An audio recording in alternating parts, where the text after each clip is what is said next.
Olá, começando mais uma edição do Acontece Agora desta quarta-feira com notícias do Brasil e do mundo.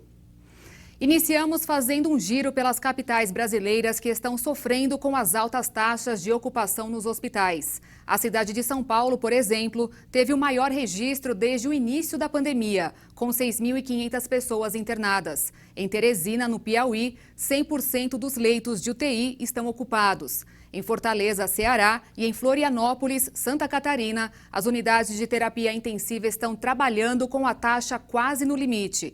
E na tentativa de conter o número de contaminados, algumas cidades e estados impuseram medidas mais restritivas para evitar o colapso no sistema de saúde. Na Paraíba, começa hoje o toque de recolher das 10 da noite às 5 da manhã. As aulas para estudantes a partir do ensino fundamental 2 também devem ser apenas remotas. Já o estado de São Paulo, por causa do número recorde de internações por Covid em UTIs nesta semana, hoje foi anunciado um toque de restrição como forma de evitar as aglomerações nas ruas. Para isso, o estado montará operações de fiscalização para tentar restringir a circulação de pessoas nas ruas entre as 11 da noite às 5 da manhã. Na prática, as atividades não essenciais só estão liberadas até às 10 da noite. Segundo o governo, serão multados estabelecimentos e casas que estiverem promovendo festas nesse horário, algo que já era proibido desde o primeiro semestre de 2020, e pessoas que forem reincidentes na circulação na rua sem justificativa. Serão válidos motivos de trabalho ou saúde. Haverá funcionários da Vigilância Sanitária para essas operações na madrugada em todo o estado, além da Polícia Militar e do PROCON. A medida vai valer a partir de sexta, dia 26, e vai até o dia 14 de março, um domingo. Ainda sobre a Covid, o Ministério da Saúde identificou 204 casos de mutações do coronavírus aqui no país. Por enquanto, 3 variantes do SARS-CoV-2 estão sob a atenção dos cientistas. B117, identificada em dezembro de 2020 no Reino Unido. 501YV2, encontrada na África do Sul. E a P1, variante brasileira detectada inicialmente em Manaus. Até o dia 20 de fevereiro, 204 casos de variantes do vírus SARS-CoV-2 foram identificados no país.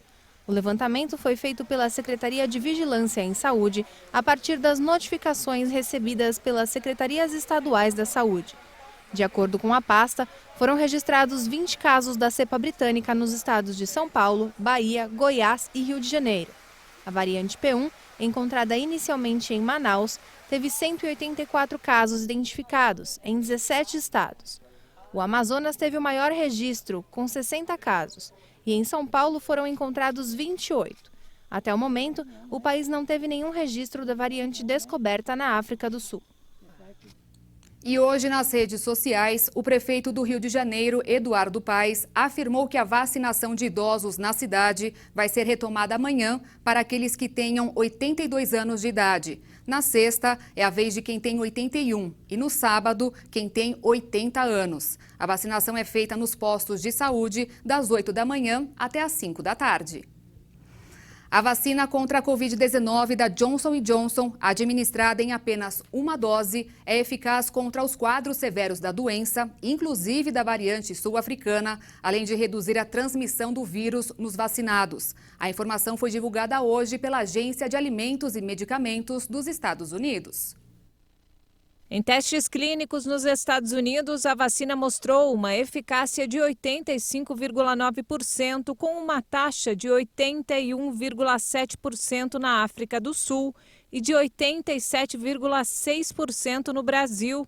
O próximo passo é uma reunião na sexta-feira de uma comissão independente da FDA para analisar os resultados. Depois, as autoridades podem autorizar o uso emergencial do fármaco. Se a vacina da Johnson & Johnson for aprovada, este será o terceiro laboratório farmacêutico a receber o sinal verde da agência americana depois da Pfizer, BioNTech e da Moderna. Os Estados Unidos lideram a lista de mortes por Covid-19 em termos absolutos, com mais de 500 mil vítimas. A vacina da Johnson & Johnson é encarada como uma ótima opção no processo de imunização.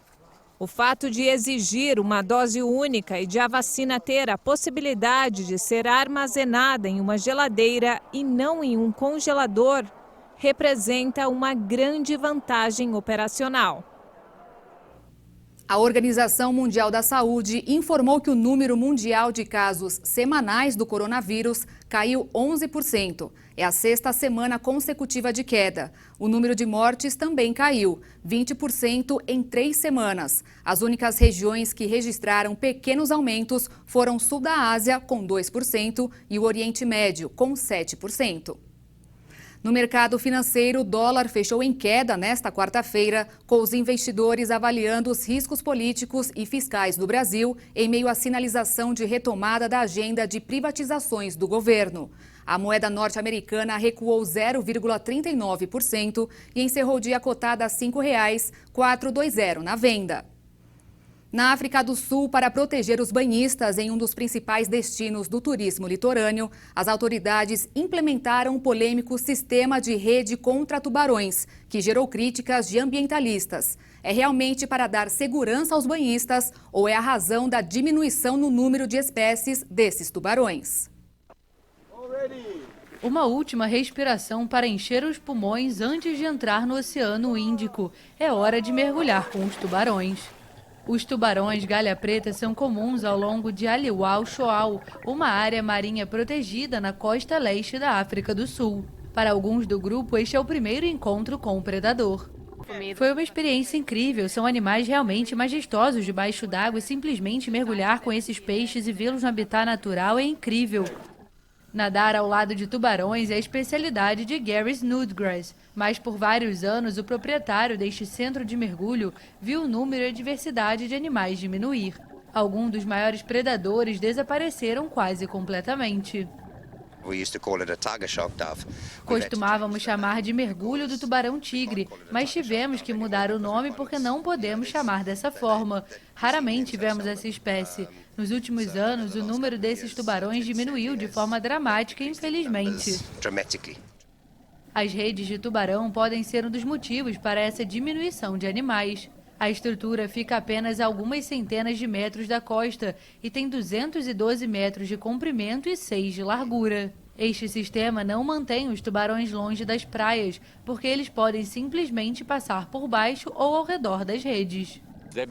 As redes são basicamente cortinas da morte. São um sistema passivo que foi colocado na água e qualquer coisa que coloque a cabeça nessa rede morre. É assim que a rede funciona. Na verdade, as redes têm um objetivo final: pegar tubarões. O dispositivo é da década de 1950, quando uma série de ataques fatais causou pânico entre os banhistas da região. Hoje, o Conselho dos Tubarões da província administra mais de 37 praias ao longo de 300 quilômetros de costa. Não houve ataques fatais desde que as redes foram instaladas, mas o sistema é criticado também pelo impacto em outras espécies. Na tentativa de reduzir a captura acidental de animais inofensivos, nos últimos 15 anos reduzimos cerca de 15 quilômetros de rede e o substituímos por 117 linhas de tambor. Essas são simplesmente anzóis com isca suspensos sob um tambor. O uso de linhas de tambor pode ser mais direcionado, mas é igualmente mortal. De acordo com dados oficiais, pelo menos 400 tubarões são mortos na África do Sul a cada ano, incluindo cerca de 50 espécies protegidas, como tubarões brancos e tubarões martelos. Para Jean Harry, chefe do grupo de preservação marinha Wild Oceans, matar tubarões para proteger os banhistas é um pensamento ultrapassado. Ter as redes lá e saber que elas realmente não impedem que grandes tubarões venham às praias dá às pessoas uma falsa segurança. Também sinaliza para as pessoas que tubarões são perigosos e que elas devem ser protegidas, quando na verdade precisamos mudar a opinião das pessoas. As redes não vão desaparecer tão cedo, especialmente porque a região atrai mais de 6 milhões de visitantes a cada ano. Apesar da reputação, os tubarões desempenham um papel fundamental na cadeia alimentar e na biodiversidade do oceano. Mas diante da realidade econômica do turismo, os tubarões dificilmente vão perder a imagem de vilão do mar. Eu fico por aqui. Outras informações ao longo da nossa programação. Se você quiser rever alguma reportagem, acesse o canal Hit Notícias no YouTube. Obrigada pela companhia, uma ótima noite para você e a gente se vê amanhã.